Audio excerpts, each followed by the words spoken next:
I have often wondered what was taking place in the world the year I was born. What do certain photographs hide from my life's timeline? I decided to research what was happening in 1972. Researching into that year, I learned that Richard Nixon won his second presidential election against candidate George McGovern, and whose big win was televised. A revolutionizing invention, McLuhan stated, created a new type of national leader. Video games, Simon Says, which I remember playing, and the GPS were all technological inventions of the 1970s electric era. The song Alone Again by Gilbert O'Sullivan was also released that same year. Being an only child, little did I know that this song's title would be a recurring theme throughout my life. Up to that point, I realized I had come across a network of associations and images that were leading me to that one photograph that aroused in me that particular punctum, a kind of tenderness, as Barthes would call it. Applying Gregory Ulmer's interpretation of Roland Barthes' punctum theory, I focused my attention on a few photographs that I knew could trigger or disrupt inert responses that have stood frozen in stasis, or as Ulmer calls it, the studium. Fast forward to 1975, I possess the only photograph someone took of me and my father in Mexico with his camera.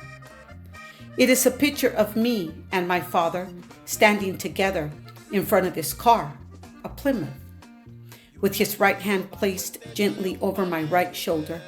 My father blanketed me with that security a child seeks from their parents.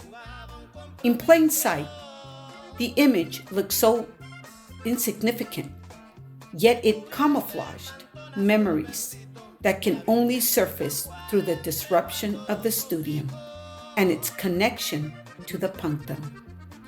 It was a space in many ways not disrupted by the electric era.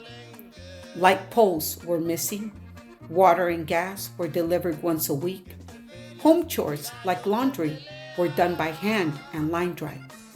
Paved streets were not in sight for a long time. This photo made my whole being revisit a time in my life when life was not dependent on all the extensions of ourselves we currently have in the electricity era. It was a time when some of my loved ones that are gone today still lived back then. But the camera is the one memorable item that made its way into that space. My father was a steel worker. He received no formal education. He never learned how to read or write, but he learned how to use a camera. My father bought himself a Polaroid camera, the kind that opened and closed like an accordion. A big flash bulb had to be screwed on the top of the camera before taking a picture. It produced black and white pictures whose images appeared within a few minutes of exposure to the air. Contemplating photographs of me and my father, I realized that my father liked being photographed. He liked capturing time, space, himself, us. He wanted his life recorded somehow, and the camera was it. I think of my father as a natural photographer, a tribal man whose first electronic extension of himself, as McLuhan would state, was the Polaroid camera.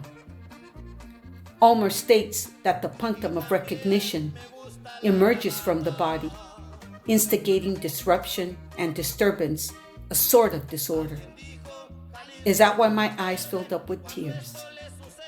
Is that why my body, recognizing that moment, got up and began to dance to music that my father and I once heard together? At that moment, I knew I had experienced the punctum of recognition from the perspective of both theorists. Barthes, when he said, "The element that arises from the scene shoots out of it like an arrow and pierces me." The other, when Ulmer states that the past moments thus rescued by way of the punctum.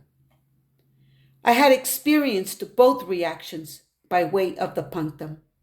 Therefore, I agree with the interpretation of both theorists. My punctum of recognition could not have happened at a more appropriate time. My father's death anniversary is on October 31st.